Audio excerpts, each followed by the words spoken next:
on apprend que le régime de Bachar el-Assad est définitivement tombé. En effet, sur les tabloïds de la télévision syrienne, le commandant en chef de l'armée syrienne et par la suite le premier ministre du gouvernement syrien sortant ont affirmé que le président Bachar el-Assad s'était retiré du pouvoir et que c'était la fin de son régime. Cette information, qui est martelée sur les médias occidentaux avec beaucoup de jubilation, mérite d'être analysée froidement et calmement par les Africaines et les Africains. Nous devons analyser cette information en nous mettant à distance, je pense, de deux types de réactions que j'ai observées dans les réseaux sociaux africains et dans les milieux politiques africains. La première réaction qu'il ne faut surtout pas avoir, c'est de penser que ça se passe au Moyen-Orient, ça ne nous concerne pas. L'histoire nous a appris que l'homme apprend de l'homme, parce que l'homme est le remède de l'homme. Les Africains doivent rester très vigilants et garder les yeux ouverts sur la marche du monde, puisque la loi d'analogie, la loi de ressemblance, la loi des correspondances, qui est l'une des 7 lois fondamentales de cet univers, dit que ce qui a tué Makloklo est ce qui peut tuer Maklakla. Un proverbe baoulé, dont j'ai oublié la formulation en langue baoulé, dit que quand tu manges la main du singe, n'oublie pas de regarder ta propre main, car ta propre main ressemble beaucoup à celle du singe que tu manges. Donc, l'Afrique des libertés doit garder ses yeux ouverts à 360 degrés sur la marche du monde, car des renseignements sur ce qui peut arriver chez nous, en Afrique, nous sont souvent donnés par ce qui arrive chez les autres. En tant que nous sommes tous humains, et comme le disait Terence, rien de ce qui est humain ne nous est étranger, nous devons regarder, scruter et opérer des rétroprojections pour voir ce que ça signifie pour nous. C'est cela, exercer vigilance et lucidité sur le monde. Donc, attention au premier réflexe, le réflexe de ceux qui n'aiment pas lire. Non seulement ils n'aiment pas lire les livres, parce qu'on leur a dit cette fausseté énorme, qu'on ne mange pas papier. Expression qui est la consécration parfaite de l'ignorance fière. Sur un continent, le continent africain, qui a pourtant inventé l'écriture et inventé les livres. Un continent qui a inventé l'école. Un continent qui a inventé la civilisation. Ne peut pas être le continent des ennemis de la connaissance, de ceux qui n'ont pas le temps d'apprendre. Ce n'est pas africain de ne pas apprendre. L'une des conditions de l'appartenance authentique à Kemet, c'est l'amour de la vérité. Et qui aime la vérité aime apprendre. Car la vérité n'est jamais entièrement possédée, elle l'est toujours partiellement et elle doit continuellement être recherchée. Par conséquent, aucun document, aucun fait susceptible de nous enseigner ne doivent être négligés. Si nous avons bien compris ce que être africain, être descendant de Kemet signifie. Cela signifie aimer la vérité, aimer la justice, aimer la solidarité. Les 3 valeurs potomitans de la civilisation africaine. Les 3 valeurs potomitans de la civilisation africaine doivent être au cœur de la vie des Africaines et des Africains sur tous les continents. Nous aimons la vérité, ce qui veut dire que nous aimons apprendre, que nous sommes des éternels apprenants, que tous les jours de notre vie, nous estimons avoir bien vécu si nous avons appris quelque chose de plus, si nous avons fait reculer les bornes de notre ignorance. Nous, Africains, aimons la justice. Entendez par là la pratique de l'égalité et de l'harmonie entre l'humain et le non-humain et entre les humains eux-mêmes. Nous sommes porteurs de la grande tradition de la Mahat qui nous interdit de manquer de solidarité, d'abandonner les nôtres au bord du chemin. Et c'est en cela que nous sommes Africains de tradition. Africains, descendants de Kemet, n'est pas un vain mot, c'est un comportement. Voilà pourquoi nous devons bannir les promoteurs d'ignorance sur les réseaux sociaux africains. Tous ceux qui se promènent en méprisant ceux qui apprennent et en décourageant ceux qui veulent apprendre doivent être fermement combattus, car en fait, ils sont les promoteurs des valeurs anti-africaines. Ce sont ceux-là qui veulent que l'Afrique tout entière soit essentiellement abrutie par la civilisation du buzz et du clash. Alors que pour avoir une grande civilisation, pour avoir une société solide, il faut que le plus grand nombre des membres de cette communauté, de cette civilisation, de cette société apprennent en profondeur. Donc, la première attitude qu'il faut chasser parmi nous, c'est la négligence d'apprendre. Quand ça se passe en Syrie, quand ça se passe en Corée du Nord, quand ça se passe en Amérique, quand ça se passe en Amérique latine, quand ça se passe au Groenland, quand ça se passe dans les océans arctiques et antarctiques, nous, Africains, avons le devoir de savoir. Comme nous devons bien sûr savoir ce qui se passe chez nous-mêmes. Nous devons être les meilleurs connaisseurs de ce qui se passe chez nous-mêmes. Et autant que possible, être d'excellents connaisseurs de ce qui se passe ailleurs. Car c'est la confrontation de la connaissance d'ici et d'ailleurs qui produit une intelligence supérieure. La deuxième aptitude que j'ai observée sur les réseaux sociaux africains et que nous devons combattre et qui s'est manifestée fortement à la suite des événements syriens, c'est une espèce de désolation, de pessimisme et même de défaitisme, de fatalisme qui se sont emparés de certains de nos frères et sœurs, s'exprimant sur les réseaux sociaux. Pour eux, la chute de Bachar el-Assad, qui n'est pas un événement positif, en effet, signifie signifie la fragilisation de l'Afrique. D'autant plus que les alliés traditionnels supposés du régime de Bachar el-Assad sont les alliés des principales révolutions africaines contemporaines. J'ai lu les commentaires de plusieurs de mes frères et sœurs africains déçus, certains même au bord de la panique, certains complètement découragés. J'ai entendu: oh, mais pourquoi est-ce qu'il a été lâché par la Russie? Pourquoi est-ce qu'il a été lâché par l'Iran? Pourquoi est-ce qu'il a été lâché par la Chine? Pourquoi est-ce qu'il a été lâché? Alors ça veut dire que ça peut nous arriver. Cette seconde réaction, elle aussi, est déplacée. Pourquoi est-elle déplacée? Merci à toi, Sido Babi, pour ce geste de soutien. Cette réaction est déplacée parce qu'elle n'est pas basée sur une analyse des événements qui se sont déroulés à l'intérieur du système politique syrien. Car en fait, il faut déjà comprendre s'il a été lâché, pourquoi il a été lâché. Et c'est en approfondissant les raisons pour lesquelles Bachar el-Assad tombe que nous pourrons mieux nous prémunir. Et donc, il faut, ici encore, souligner que ceux qui ont opéré une analogie, une ressemblance, une correspondance rapide entre la situation syrienne et la situation africaine n'ont pas pris le temps d'analyser le problème syrien et la nature du régime qui vient de tomber. Parce que c'est pas n'importe quel régime qui vient de tomber. Merci à toi, Serge Zeda. Mes amis sur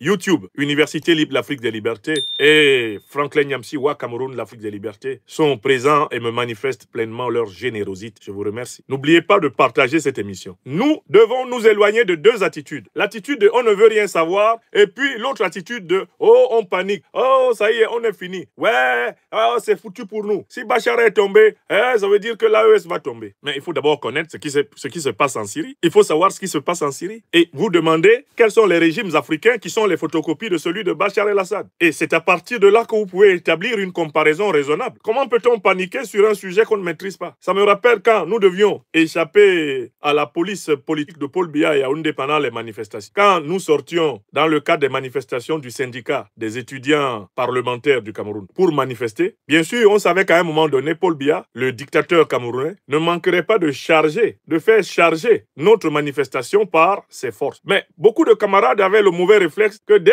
qu'on annonçait que la soldatesque de Paul Biya arrive, ils avaient le mauvais réflexe de courir dans tous les sens. C'est un très mauvais réflexe pour ceux qui ont participé à des manifestations dans les dictatures. Quand vous voyez que ça court dans tous les sens, mais si vous voulez qu'on ne vous arrête pas, il faut réfléchir à la bonne direction dans laquelle il faut courir. Il ne faut pas courir dans tous les sens. C'est dans le sauve qui peut qu'il y a très peu de gens qui se sauvent. Donc quand il y a un événement que les Africains perçoivent comme peut-être une annonce d'un événement équivalent et négatif chez eux, ils se mettent à courir dans toutes les directions. Mais c'est en courant dans toutes les directions qu'on se fait avoir. Dans les manifestations, d'abord, il y a ceux qui forcément se faisaient arrêter parce que la police politique, la gendarmerie, tous ces gens-là étaient efficaces pour arrêter les Camerounais. Ils ont été formés pour cela depuis le temps colonial. Mais il y a ceux qui allaient eux-mêmes se jeter sur le dispositif de police. C'est à cela que je pense quand je vois comment, à peine annoncé la chute de Bachar el-Assad en Syrie, il y a des Africains qui sont assis sur leur page, sur le réseau social, en train de crier et de voir le malheur nous arriver en Afrique. Est-ce que vous avez pris la peine de savoir dans quelle direction se trouve le danger? Avez-vous pris la peine de savoir dans quelle direction se trouve le danger? C'est la question que nous posions souvent aux camarades après les manifestations. Camarades, dès qu'on dit « Oh, ils arrivent », vous courez dans tous les sens. Mais est-ce que vous savez où ils sont? Parce qu'avant de courir, il faut savoir de quel côté ils sont. Et tu prends la direction opposée à leur position. Mais si tu cours vite, tu cours même très vite, mais pour aller là où ils sont, ils te cueillent, ils te prennent, non? De la même façon en Afrique, quand il y a un problème qui se pose à l'échelon international, prenons la peine de savoir de quel côté se trouve le danger avant et afin de nous prémunir et de mettre en place les moyens de nous défendre. Vous comprenez? Donc, débarrassons-nous de ces deux attitudes. Je ne veux rien savoir. Ça, c'est l'habitude des paresseux intellectuels. Des gens qui réfugient en fait leur ignorance derrière leur arrogance ou leur arrogance derrière leur ignorance. Bon, ça, c'est pas une attitude digne d'un citoyen africain qui a reçu l'initiation traditionnelle. Nous, on est des amoureux du savoir, donc on veut savoir. Nous, on veut toujours savoir. Là où nous, on est là. Nous, les Africains de ce siècle révolutionnaire, notre travail, c'est de vouloir savoir d'abord. Car quand tu sais, tu peux prendre des précautions et anticiper dans l'action. Savoir pour prévoir, prévoir pour agir. De l'autre côté, mais c'est pas parce que c'est arrivé à quelqu'un là-bas que ça va t'arriver. Essaye d'abord de voir si la situation de ce quelqu'un ressemble à la. Donc, une fois qu'on a pris ces deux précautions, on peut entrer plus loin dans l'analyse de ce qui se passe. Qu'est-ce qui s'est passé d'abord en Syrie? Avant de nous émouvoir de la chute de Bachar el-Assad, ce qui se passe en Syrie, c'est qu'il y a un régime qui est au pouvoir, globalement, depuis 1970. Le père du président syrien déchu, Bachar el-Assad, s'appelait Hafez el-Assad. Il était dans l'appareil d'État du parti Baas en Syrie depuis les années 60. Il a fait un coup d'État en 1970 et il s'est installé au pouvoir jusqu'à sa mort en 2000. Vous calculez de 1970 à 2000. Ça fait combien d'années? 70 à 2000. Ça fait 30 ans. 30 ans de pouvoir de Hafez el-Assad. Hafez el-Assad meurt. Qui succède à Hafez el-Assad? En utilisant toujours la logique de la force. C'est son propre fils, Bachar el-Assad. Bachar el-Assad est au pouvoir. Non, Hafez n'était pas au pouvoir en 1960. Il était l'un des pontes du pouvoir, d'accord? Mais il fait une succession de coups d'État et il finit par s'installer comme chef de l'État, président de la Syrie, à partir globalement de 1960. Donc on peut considérer que lui, il a exercé le pouvoir en tant que tel de 1970 pratiquement jusqu'en 2000 à sa mort. 70-2000, ça fait bien 30 ans, non? Ça fait 30. Alors, son fils, Bachar, il prend le pouvoir en 2000. Il vient de quitter la capitale Damas en avion pour se rendre dans un pays allié et y trouver refuge en 2024. Ça fait combien d'années? Ça fait 24 ans. 24 ans à la tête du pays. Donc, quand vous prenez son père, 30 ans, et lui, 24 ans, ça fait combien d'années pour une seule famille? Ça fait 54 ans. Une famille à la tête d'un. Alors, je pose la question aux Africaines et aux Africains. Est-ce que c'est ce modèle de régime politique que nous voulons chez nous? D'abord, commençons par ça. Quand des gens prennent le pouvoir par la force et ils se succèdent par la force à la tête d'un pays pendant 54 ans, est-ce que nous, Africains, on doit pleurer quand ils perdent le pouvoir? Ça, c'est le premier point. Est-ce qu'on doit pleurer quand ils perdent le pouvoir? Je m'adresse à tous mes frères et sœurs qui étaient en train de crier « Wow, wow, wow, le pauvre Bachar, il est tombé. » Mais si quelqu'un qui a fait 27 ans, 24 ans à la tête de son pays, son père a fait 30 ans, s'il perd le pouvoir, nous les Africains, nous sommes en train de nous battre pour que ça ne se passe pas comme ça chez nous. Nous ne voulons pas qu'au Cameroun, après Paul Biya, ce soit Franck Biya. Oui ou non? Nous ne voulons pas d'une monarchie au Cameroun. Nous ne voulons pas qu'en Guinée équatoriale, après Obiangema Bazogo, ce soit Théodorino. Oui ou non? Nous ne voulons pas qu'au Gabon,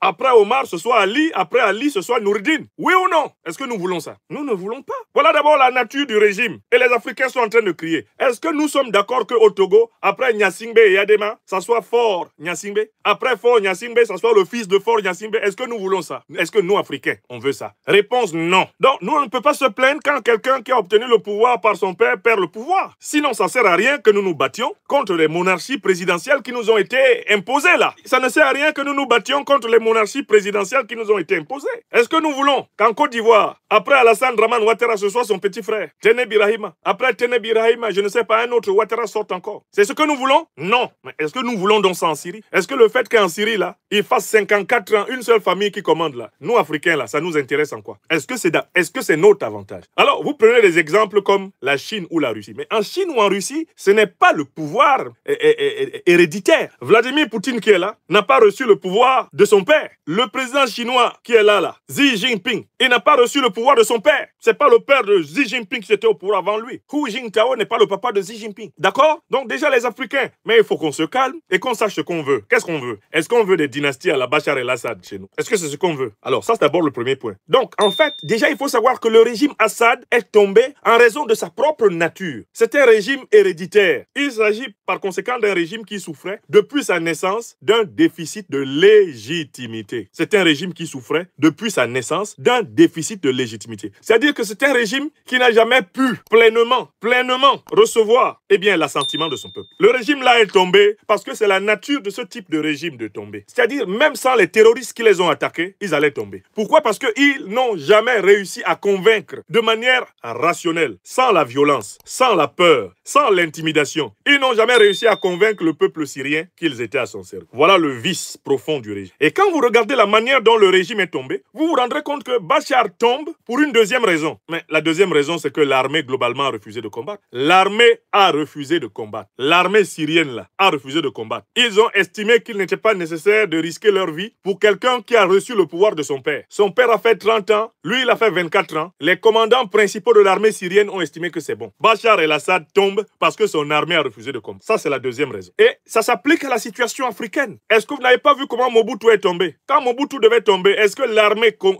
zaïroise était prête à mourir? Vous avez déjà vu un dictateur pour qui l'armée est prête à mourir? Quand c'est fini et qu'il y a une force suffisante qui avance contre le régime sans légitimité, quand il y a une force suffisante qui avance contre lui, qu'est-ce qu'on observe? L'armée se disloque. Bachar el-Assad n'est pas tombé parce que les rebelles étaient trop forts, mais parce que l'armée, les principaux commandants de l'armée n'ont pas fait leur travail. Ils ont estimé que mourir pour Bachar el-Assad, c'est trop. Ils ont estimé qu'ils ont consenti trop de sacrifices pour le maintien au pouvoir d'une famille qui n'a jamais acquis la légitimité pleine d'exercer exercer le pouvoir. La chute de Bachar el-Assad, c'est d'abord le lâchage de sa propre armée. Mais c'est le commandant en chef de l'armée syrienne qui est allé à la télévision dire que eux ils attendent ce qui arrive pour s'organiser et exercer le pouvoir. C'est le premier ministre de Bachar el-Assad en personne qui est allé à la télévision pour dire que vraiment, ça sert à rien de faire couler du sang, que leurs frères là qui viennent, qu'ils viennent, on va s'entendre et puis ils vont gérer la Syrie ensemble. Donc, deuxième leçon, un régime sans légitimité politique suffisante finit par tomber parce qu'il est lâché par ses propres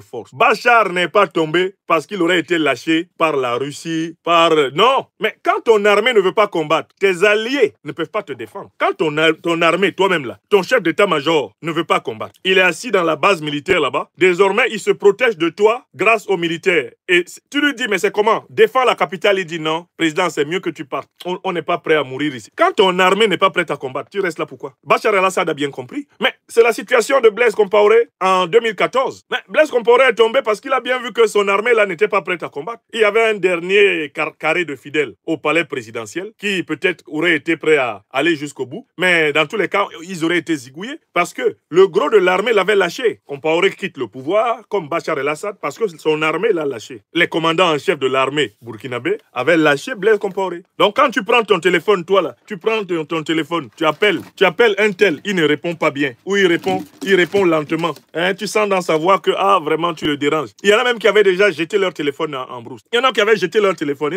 ils ne répondaient plus. Tu appelles, il ne décroche pas. Tu appelles tel, il ne décroche pas. Mais en fait, tu sens que tu es débranché, il faut partir. Donc, attention, Africain. Bachar el-Assad tombe parce qu'il est lâché par son armée. Son armée a décidé de négocier avec les terroristes. Son armée a décidé de négocier un arrangement pour exercer le pouvoir avec eux. Même le chef du gouvernement, le premier ministre, il a préféré négocier avec les terroristes que de défendre son... Donc, voilà la deuxième raison. Et la deuxième raison est en rapport avec la première. C'est que le peuple syrien estime qu'il a assez donné à la famille el-Assad. 30 ans du père, 24 ans du fils, c'est trop. Vous avez entendu? Et ça, les Africains vivent cette expérience et savent ce que ça veut dire. Passons à la troisième raison. La troisième raison pour laquelle Bachar el-Assad tombe, mais c'est que, selon les informations qui nous sortent, qui nous viennent à gauche et à droite, à un moment donné, lui aussi voulait manipuler certains groupes terroristes. C'est-à-dire que la Turquie, l'OTAN en général, ont financé et armé les terroristes depuis très longtemps pour faire tomber le régime de Bachar el-Assad. Mais à un moment donné, le régime de Bachar el-Assad, lui aussi a voulu financer le terrorisme. C'est-à-dire, en fait, que lui aussi avait ses terroristes à lui, qui au nom de l'islam, compris d'une manière bien sûr tordue, exerçaient la terreur la plus aveugle. L'OTAN avait ses terroristes, Bachar avait les siens. Pourquoi? Parce que Bachar n'avait pas réussi à obtenir la pleine participation du peuple syrien. C'est la troisième raison. Il a utilisé les méthodes de ses adversaires. Ses adversaires ont manipulé l'islam, lui aussi s'est mis à manipuler l'islam. Ses adversaires bénéficiaient du soutien des puissances de l'OTAN. Lui aussi s'est mis à chercher le soutien de certaines puissances de l'OTAN. Dans ces conditions, ses alliés traditionnels, la Russie et consorts, n'étaient plus à l'aise pour le soutenir. Une fois qu'ils se sont rendus compte que lui, il essayait, pour ainsi dire, d'être soutenu par tout le monde, qu'il essayait par exemple d'obtenir des Anglais, des Américains, des Français, qu'ils le soutiennent, en même temps qu'il comptait sur la Russie pour protéger son régime. Mais la Russie a regardé aussi le fait que la population ne le soutient pas, le fait que l'armée ne combat pas sérieusement. Pourquoi voulez-vous que l'armée russe essaye de défendre un pouvoir qui n'est pas populaire, essaye de défendre un pouvoir qui a été lâché par son armée et son gouvernement? Si ton armée est déterminée à combattre avec toi, mais tes alliés ont de bonnes raisons de t'aider. Mais quand on voit des pans entiers de ton armée qui font défection, certains rejoignent même l'ennemi. Quand on se rend compte que toi, tu as cherché le soutien des parrains de l'ennemi dans le dos de tes alliés, pourquoi veux-tu qu'on prenne tous les risques pour te défendre? Ça sert à rien. Tu as perdu, en fait, tu as perdu le contrôle. Tu as perdu le contrôle de la situation. Et ça, c'est la troisième raison. C'est l'ambiguïté des méthodes du régime de Bachar el-Assad. Le fait que lui-même a eu recours aux groupes terroristes qui instrumentalisent l'islam pour tuer, semer la terreur. Exactement comme l'OTAN instrumentalise les groupes terroristes pour tuer et semer la terreur. Exactement comme aujourd'hui, le pouvoir turc de Erdogan instrumentalise les terroristes pour semer la terreur en Syrie. Tout ceci ayant pour but le contrôle des richesses gazières et pétrolières extraordinaires de la Syrie. Vous avez compris? D'où, nous, Africains, on peut en tirer une troisième leçon. C'est que nous devons redoubler de cohérence. Nous devons redoubler de sérieux et de rigueur dans nos alliances. Une alliance suppose la fidélité à ses engagements. Une alliance suppose une capacité d'être loyal à ses engagements. Une alliance suppose qu'on ne cherche pas à ruser et à tromper ses alliés. On revient toujours à cette vérité qui est la base des relations humaines les plus solides. Ça, c'est une leçon. Vous ne pouvez pas être d'un côté engagé avec le monde multipolaire, donc la Russie, l'Iran, etc. Et puis de l'autre côté, essayez de vous engager avec ceux qui combattent l'Iran et la Russie. Si vous le faites, quand vous serez en difficulté, ne comptez pas sur l'Iran et la Russie pour vous sauver. Vous comprenez? Beaucoup croient qu'être malin, c'est avoir, pour ainsi dire, des amis par, c'est-à-dire, pour ainsi dire, être l'ami de tout le monde. La diplomatie qui consiste à être l'ami de tout le monde, c'est elle qui conduit à des fins, eh bien, catastrophiques comme celle de Bachar el-Assad. Vous ne pouvez pas dans ce monde être l'ami de tout le monde. Vous ne pouvez pas. Oui, comment il s'appelle? Il y a un certain Alpha Omar Diallo qui nous trouble dans la classe de l'Afrique des libertés. Nous allons gentiment le dégager. C'est fait, monsieur Alpha Omar Diallo, allez vous faire voir ailleurs. C'est bon, il est dégagé. Voilà, Alpha Omar Diallo bloqué. Qui d'autre trouble la classe de l'Afrique des libertés? Donnez-moi les noms. Les troubleurs, on les fout dehors. Dimanche, là, on n'a vraiment pas le temps. On n'a pas le temps de nous amuser avec les garnements. Le docteur des preuves est au travail. Donc, tous ceux qui ne veulent pas bénéficier d'une modeste lumière, qu'ils vaquent à leurs occupations. Sinon, bloquez, bloquez. Sinon, menkiroué, je te coupe. Comme on dit en Bassaba, menkiroué, je te coupe. C'est tout. Voilà. Donc, s'il y a quelqu'un qui trouble encore là, vous me précisez son nom. On l'envoie au diable ouvert. Bon. Donc, la troisième raison pour laquelle Bachar el-Assad tombe, c'est le cafouillage d'alliance. C'est la volonté de passer dans le dos de ses alliés principaux et de négocier avec les pires ennemis de ses alliés. Donc, en fait, il a tenté à certains moments de manger à tous les râteliers. Ça ne marche pas comme ça. Et c'est une leçon pour l'Afrique. C'est une leçon pour l'Afrique. Enfin, il y a une quatrième leçon extrêmement importante, la chute de Bachar el-Assad. Alors, cette chute est l'occasion pour les Africains de voir très clairement que Al-Qaïda et l'État islamique sont vraiment des organisations qui sont des supplétifs de l'OTAN. La crise syrienne est un tableau clair. L'OTAN s'est affichée ouvertement comme étant le soutien des terroristes. La totalité des États de l'OTAN a soutenu les terroristes qui ont envahi la Syrie. L'Afrique a, avec la Syrie, l'occasion de comprendre une dernière fois, une bonne fois pour toutes, qu'elle n'est pas attaquée pour des raisons religieuses par de soi-disant djihadistes. Elle est attaquée par des mercenaires terroristes de l'OTAN. Regardez l'alignement de tous les grands médias occidentaux derrière les organisations terroristes qui ont renversé Bachar el-Assad. C'est un alignement éclatant. Tous les grands médias occidentaux ont ouvertement soutenu l'attaque terroriste contre la Syrie, ce qui permet aux Africains de savoir qui est derrière les terroristes qui attaquent l'Afrique. Les terroristes qui attaquent l'Afrique sont des mercenaires otaniens. C'est la vérité. La Syrie nous l'enseigne. Et la Syrie est l'occasion pour les pays africains qui coopèrent avec un certain nombre de puissances du Moyen-Orient, soit alliés de l'OTAN, soit membres de l'OTAN. L'occasion pour les Africains de connaître ces puissances et de savoir qu'elles se caractérisent toutes par une duplicité profonde. Tous ceux qui marchent avec cette alliance de l'OTAN, ce sont des gens qui du jour au lendemain se retrouvent parmi vos. La Syrie est un tableau d'école pour les dirigeants africains. Je vois toujours les dirigeants africains qui se lèvent. Ils vont au Qatar, ils vont aux Émirats Arabes Unis, ils vont en Arabie Saoudite, ils vont au Bahreïn, ils vont dans toutes ces monarchies du Golfe et ils font de lâche-souris. Personnellement, je me demande si ces dirigeants ne savent pas que ces pays sont les principaux cofinanciers des organisations terroristes. Quand tu te lèves chez nous en Afrique, tu t'en vas au Qatar. Est-ce que tu sais que le Qatar est l'une des puissances du Moyen-Orient qui a amplement contribué au saccage de la Libye, c'est-à-dire à la déstabilisation. Je pose cette question. Nous sommes le dimanche 8 décembre. Et les Africains, nous devons poser cette question à nos dirigeants. Est-ce que vous ne savez pas que le Qatar a participé directement? L'armée qatari faisait partie de ceux qui ont bombardé et cassé la Libye. Est-ce que vous ne savez pas que la base arrière de l'organisation Al-Qaïda, sa base principale au Moyen-Orient, c'est le Qatar et dans la ville de Doha? Vous le savez ou pas? Je pose cette question à nos dirigeants africains. On doit poser la question des relations diplomatiques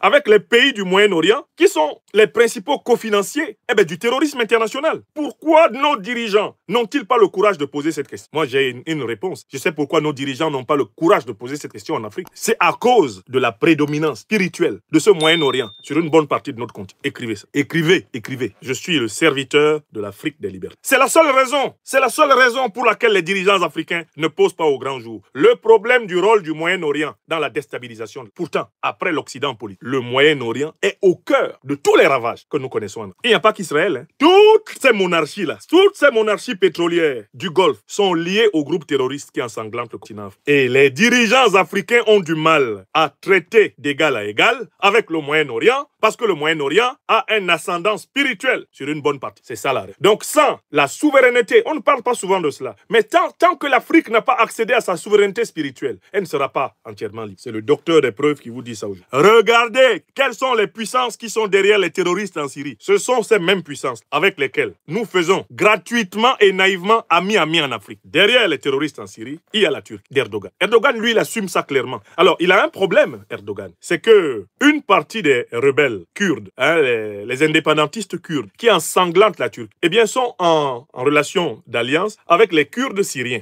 en relation d'alliance avec les Kurdes irakiens, parce qu'ils ont le projet de créer un État kurde qui va récupérer une partie de la Syrie, une partie de l'Irak et une partie de la Turquie. Donc, Bachar el-Assad, comment il s'appelle, Recep Tayyip Erdogan, n'a jamais hésité à financer des groupes terroristes pour fragiliser la Syrie, parce qu'il ne veut pas, justement, que la Syrie permette aux indépendantistes kurdes de réaliser leur projet d'État kurde au détriment de l'État. Ça, vous devez le savoir. Mais l'Arabie Saoudite, le Qatar, les Émirats arabes, le Bahreïn, toutes ces petites monarchies du Golfe, leur argent est dans les organisations terroristes. Le monde entier le sait. Leurs banques ont brassé et brassent l'argent du terrorisme, qu'elles blanchissent à volonté et à outrance. Le monde entier le sait. Les leaders des organisations terroristes vivent libres dans ces pays. Au Qatar, par exemple, ils sont logés dans des hôtels 5 étoiles et ils sont protégés par l'État. Vous avez bien vu quand ils ont repris le pouvoir en Afghanistan que c'est à Doha, au Qatar, qu'ils ont négocié avec les Américains. Al-Qaïda qui a repris le pouvoir en Afghanistan, les leaders étaient au Qatar. C'est au Qatar qu'ils se sont entendus avec les Américains sur les modalités du transfert. Ceux qui entrent sont en train d'entrer à Damas. Ce sont les leaders des organisations terroristes financées par l'OTAN, financées par les monarques du Golfe. Et ce sont les mêmes organisations terroristes d'Al-Qaïda et l'État islamique qui ensanglantent l'Afrique. Et les pays africains victimes font ami-ami avec le Qatar, ami-ami avec l'Arabie Saoudite, ami-ami avec les Émirats arabes, ami-ami avec le Bahreïn.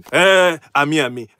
On envoie des délégations là-bas pour faire du... L'énergie qu'on a à dénoncer l'impérialisme occidental, on ne l'a pas à dénoncer l'impérialisme moyen-oriental. Pourtant, ce sont deux impérialismes alliés contre l'Afrique. Deux impérialismes alliés contre l'Afrique. L'impérialisme occidental et l'impérialisme moyen-oriental. Est-ce que c'est clair? Il faut que les Africaines et les Africains aient le courage de regarder la vérité en face. Si l'Afrique n'a pas récupéré sa pleine souveraineté spirituelle, l'Afrique ne pourra pas se libérer entièrement des impérialistes. L'Afrique ne pourra pas entièrement se libérer des impérialistes si elle n'a pas récupéré sa souveraineté. Nous, Africains, notre terre sainte, c'est l'Afrique. Tout Africain qui ne considère pas l'Afrique comme sa terre sainte, il n'est pas encore libéré. Oui, les Occidentaux ont leur terre sainte ici, à Rome, au Vatican. Hein? Les Moyen-Orientaux ont leur terre sainte à la Mecque, c'est chez eux là-bas. Les Chinois ont leur terre sainte chez eux et dans les temples tibétains, c'est chez eux là-bas. Les Japonais, shintoïstes, ont leur terre sainte au Japon, c'est chez eux là. Nous, les Africains, on n'a pas de terre sainte, à moins que nous soyons libérés spirituels pour considérer toute l'Afrique, et notamment l'Afrique noire, comme la terre sainte des... C'est notre terre. Moi, Nyamsi Wa Cameroun, Wa Africa, je proclame que l'Afrique, c'est ma terre sainte. Je n'en ai pas d'autre au monde. Chacun va au ciel par sa terre sainte. Moi, je vais au ciel par la terre de mes ancêtres. Au nom de Dieu. Oui, Job. Mon chemin vers le ciel, là, je passe par mes ancêtres. Je passe par Cameroun Nyamsi, dit Jacques Nathan Nyamsi. Ngobason Naomi. Et puis on remonte. Cameroun Nyamsi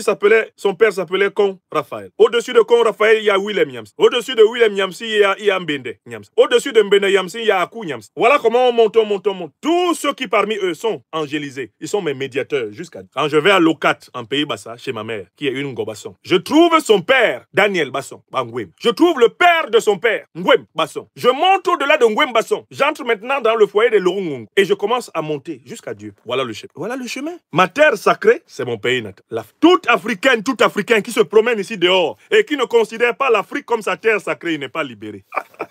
Écrivez ça. Tila Naomi, si l'Afrique n'est pas ta terre sainte, n'est pas libre. Tous les peuples libres de ce monde considèrent leur terre comme sainte. Leur terre à eux, la leur, pas celle des autres. Yamewa, oui, quand je suis au Cameroun, je suis dans ma terre sainte. Quand je suis en Afrique en général, je suis dans ma terre. C'est la terre de mes ancêtres. C'est là que la plupart des nombrils des miens sont enterrés. Et le lien aux ancêtres angélisés, le lien au Tout-Puissant, c'est toujours à partir de tes ancêtres. C'est pas par les ancêtres des autres que tu rejoins le Seigneur. C'est faux. C'est cela que disent toutes les Écritures. Honore ton père et ta mère. Et ainsi, tes prières seront agréées. Dieu, qui les a tous créés et qui t'a rendu possible grâce. Voilà l'un des problèmes qu'elle a. Face à l'impérialisme moyen-oriental, l'Afrique se présente démunie. L'Afrique se présente comme un manchot à qui on demande de prendre son courage avec deux mains. Toi, tu as déjà vu quelqu'un qui est manchot et qui prend son courage avec deux mains. Comment quelqu'un qui n'est pas spirituellement souverain peut affronter quelqu'un qui est spirituellement souverain? Quand tu n'es pas spirituellement souverain, tu as peur de la malédiction des autres.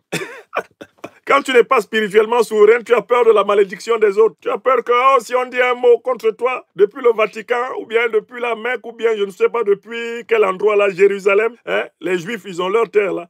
Si on dit un mot contre toi là-bas, ouais, tu es fini. Ma Kuchimo, ma Wuo, ma Wuyao, ma Mizaleo. Et la terre de tes ancêtres, qu'est-ce qu'elle vaut dans ta vie? La terre de tes ancêtres, qu'est-ce qu'elle vaut? Si les autres peuvent te maudire à partir de la terre de leurs ancêtres, toi aussi tu peux les maudire à partir de la terre de tes ancêtres. Oui ou non? Et c'est Dieu qui va arbitrer entre toutes les malédictions, celles qui sont légitimes ou pas. Et Amewa, aimons notre terre africaine. Nous, Africains, partout où nous sommes dans le monde, nous sommes orientés vers l'Afrique. Moi, je regarde vers l'Afrique. C'est ma terre sainte. C'est par là-bas que je rencontre Dieu. Parce que je suis africain. Et que je sais que Dieu a voulu que je sois à travers mes ancêtres. Ma terre sainte, c'est l'Afrique. Si ta terre sainte, c'est une autre, faut pas t'étonner que tu ne sois pas capable de te libérer. Si ta terre sainte, ce n'est pas ton pays, si ta terre sainte, ce n'est pas l'Afrique, ne t'étonne pas que tu ne t'en sortes pas. Tu quittes des mains de tel maître et tu te retrouves dans celle de tel autre. C'est ça, hein? Et voilà pourquoi, dans tous nos pays africains, les victimes qui n'ont pas été enterrées correctement, les innocents qui ont été massacrés et qu'on n'a pas justifié, qu'on n'a pas honoré, à qui on n'a pas demandé l'apaisement, les millions de personnes qui ont été contraintes soit à l'exil, qui ont été exterminées,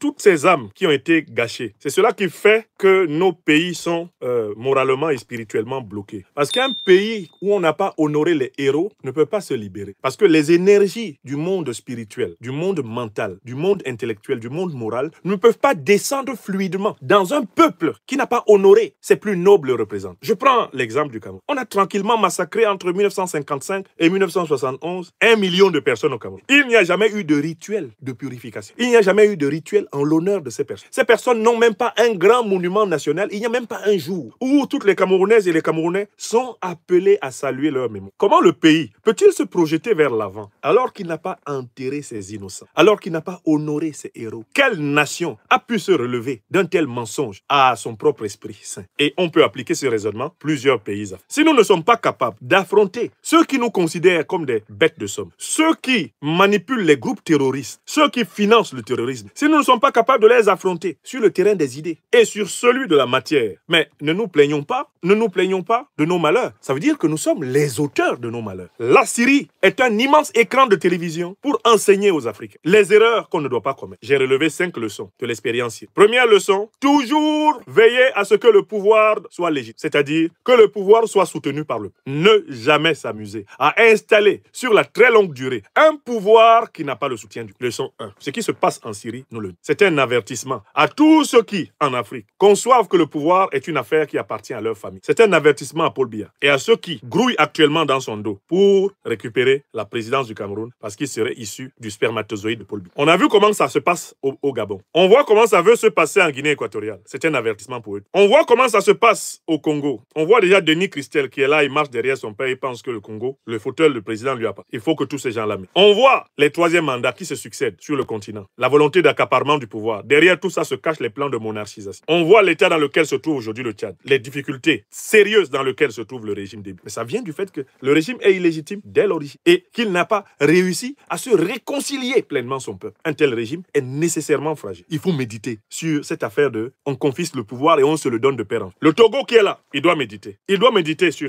la structure et les conditions de naissance de son régime. Il doit méditer Ouattara qui tout le temps raconte à son clan comment ils doivent rester si lui venait à mourir. Avec Téné Birahim alias La Fiole qui est prêt à tuer tout le monde pour monarchiser la Côte d'Ivoire. Réflexion à Karim Ouad, il est assis au Qatar là-bas. Il croyait que le pouvoir là au Sénégal, ça se donne de père en fils. Il a vu le danger que courait le Sénégal avec la tentation qui était pour lui d'hériter de son père. Il a vu Karim Ouad. On voit ça par. Deuxième avertissement, mais les alliés ne peuvent pas vous soutenir lorsque votre propre armée, lorsque vos propres forces vives vous lâchent. Donc il faut continuer à consolider l'État africain. Mais la consolidation de l'État, elle se fait par la justice sociale, la justice économique. Plus vous êtes juste envers les gens, plus vous assurez des opportunités d'épanouissement à votre peuple, plus vous renforcez son adhésion à votre... Plus vous êtes systématiquement enclin à utiliser la violence, la brutalité, la prison pour les moindres contestations, plus vous perdez la confiance de pans entiers de votre peuple. Et quand votre régime entre en difficulté, il est facile à accueillir. Il est facile à accueillir. Il est facile à accueillir. Troisième élément important de la leçon que nous tirons de cette... Le double jeu dans les alliances. La volonté de manger à tous les râteliers. Attention, quand on est dans une lutte anticolonialiste, anticolonialistes, anti-impérialistes. On ne s'allie pas avec les puissances colonialistes et impérialistes. On les évite. On ne les associe pas à ces secrets. Parce que ces puissances, par définition, sont traîtresses. Ces puissances, par définition, sont traîtresses. N'est-ce pas? Mais quatrième leçon, extrêmement importante. On a bien compris la nature de l'agression que subit l'Afrique. On a bien compris la nature de cette agression. Et on sait que l'Afrique n'est pas l'objet d'une guerre religieuse. Les prétendus djihadistes sont en fait des organisations terroristes armées par l'OTAN et les puissances du Moyen-Orient contre l'Afrique. La Syrie nous donne l'occasion de voir ça comme ça en plein jour. Et on a eu l'occasion de voir les médias occidentaux, sans honte, soutenir les organisations terroristes. Tout comme on les a vus quand ils ont cru que Prigojine allait renverser Poutine, devenir des soutiens de Prigojine. En un week-end, toute la presse occidentale était devenue prigoginienne. Prigojine était présenté comme un héros, comme un bon. Dans l'espoir qu'il renverse. Vous avez vu la presse occidentale pendant toute cette campagne fulgurante contre Bachar el-Assad. Elle a soutenu massivement les terroristes. Elle leur a accordé des interviews à la une, sur CNN, sur MSNBC. Tous les grands médias de l'OTAN se sont offerts aux terroristes pour que les terroristes plastronnent. Ils les ont habillés de noms nobles, rebelles, indépendantistes, séparatistes. Et c'est ce que nous voyons. C'est la stratégie que nous les voyons mettre en œuvre en Afrique contre la Confédération de l'Alliance des États-Unis. Donc, la Syrie, je le dis bien, c'est un tableau clair pour les Africains, les derniers qui dorment, n'ont qu'à lire les événements de Syrie. Et ils savent à qui on a. Et enfin, cinquième leçon, la souveraineté spirituelle est un élément important de l'émancipation. Je ne dis pas qu'on ne doit pas, on ne peut pas être africain et chrétien. Je ne dis pas qu'on ne peut pas être africain et musulman. Non, on peut être africain et juif. Mais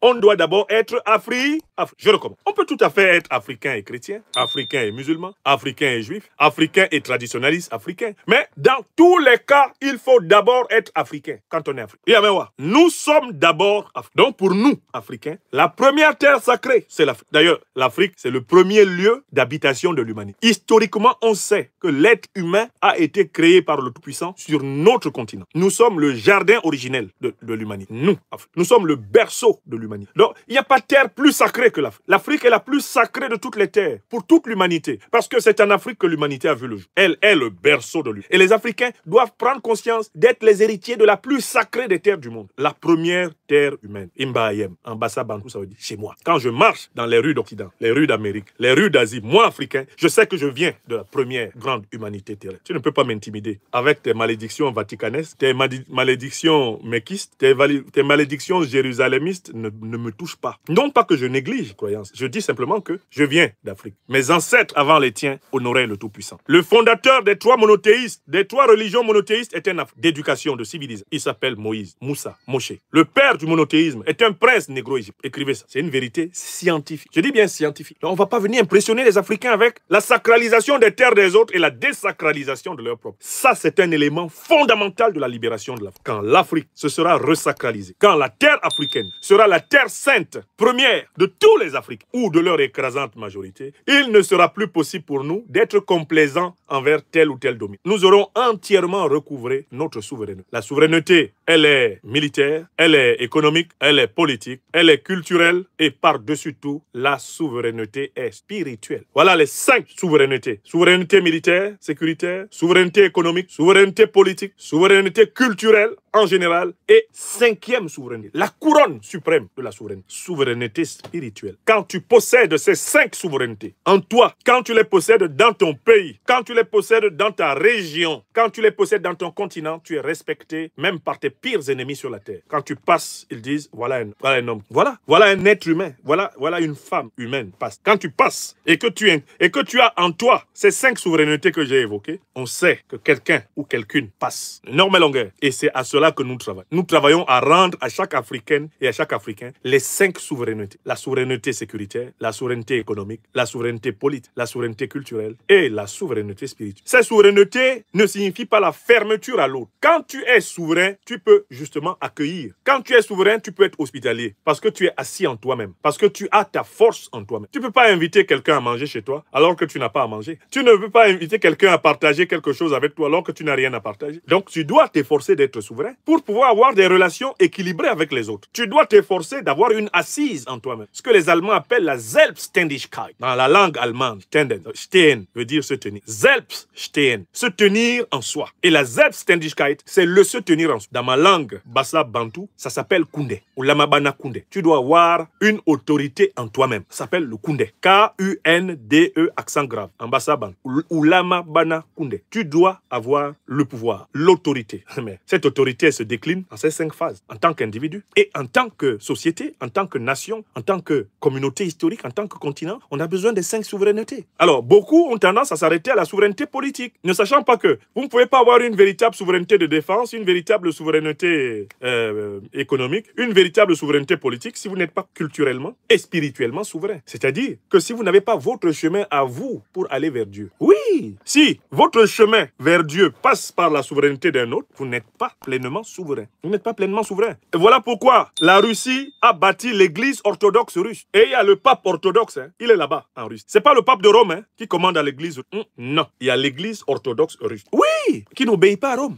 Ils ont compris ça, les Russes. Ils ont compris ça, ils ont dit non. La terre sacrée des Russes, c'est la Russie. Et ils l'appellent parfois, dans les milieux orthodoxes, la Sainte Russe. Oui, pour les Russes, la première terre sacrée du monde, c'est la Russie. Et Amewa, toi, Africain, tu marches là, bon. La terre sacrée, c'est toujours là-bas. Ah non, je dois prendre l'avion pour aller à Jérusalem. Ah, je dois aller. Et tes ancêtres, c'était tous des couillons. Aucun d'entre eux ne savait prier. Il n'y a aucun endroit sacré chez toi. Il n'y a aucun endroit sacré. Dans le village de ton père, dans le village de ta mère, on t'a jamais dit qu'il y a un endroit sacré. Il n'y a pas de bois sacré. Il n'y a pas de lieu religieux sacré chez toi sur lequel tu puisses ancrer ta foi. Mais ta propre maison en Afrique, c'est pas sacré. C'est pas là qu'ont vécu tes parents. La case de ton père, de ton grand-père, leur plantation, leur tombe, tout ça là n'est pas sacré. Tu vas chercher le sacré où? Mais l'Afrique se fait massacrer parce qu'elle cherche son sacré chez les autres. Quand tu t'en vas chercher ton sacré chez les autres, ce sont les autres qui te donnent des bénédictions ou des malédictions et tu y crois. En plus, tu y crois. Quelqu'un qui ne te considère pas comme étant détenteur d'un sacré, d'une souveraineté, et il te maudit, tu crois. Il te bénit, tu crois. Comment veux-tu être libre? Tu ne peux pas. On l'abbé, tu ne peux. Et c'est ce que je voulais dire aujourd'hui. Alors, en résumé, la chute de Bachar el-Assad était un événement parfaitement prévu. Il faut saluer les alliés de Bachar el-Assad qui, pendant plus de 13 ans, l'ont tenu à bout de bras, dans l'espoir qu'ils puissent réussir à se réconcilier, le peuple syrien, et sortir de la malédiction du régime héréditaire dont il avait hérité. Les alliés de Bachar el-Assad l'ont aidé du mieux qu'ils ont pu. Il a quand même pu tenir 24 ans de pouvoir. Son père en a fait 30. Ça suffit. 54 ans de la famille el-Assad. Mais ça ne veut pas dire que ceux qui arrivent au pouvoir en Syrie vont apporter à la Syrie le bonheur. La Syrie entre dans une période catastrophique. Elle va connaître incontestablement des malheurs plus grands, puisque ceux qui ont financé les terroristes les ont financés pour pouvoir piller davantage la Syrie. Bachar el-Assad a tenu du mieux qu'il pouvait. Tout le temps qu'il était là, il était bombardé par Israël, attaqué par les Américains. Même l'aéroport de Damas, ils n'ont jamais voulu que ça fonctionne. Il faut quand même dire que sans le soutien de la Russie et de l'Iran, mais il n'aurait pas tenu 24 ans à la tête de ce pays. Donc, les alliés de Bachar el-Assad et Bachar el-Assad eux-mêmes ont compris qu'il valait mieux que lui, Bachar el-Assad, se retire pour qu'il ne soit pas tué comme Kadhafi l'a été. Il vaut mieux qu'il se retire et que les forces politiques syriennes se débrouillent pour chercher une solution du vivre ensemble syrien. Car en fait, la chute de Bachar el-Assad, à mon avis, est simplement une phase intermédiaire de la future guerre civile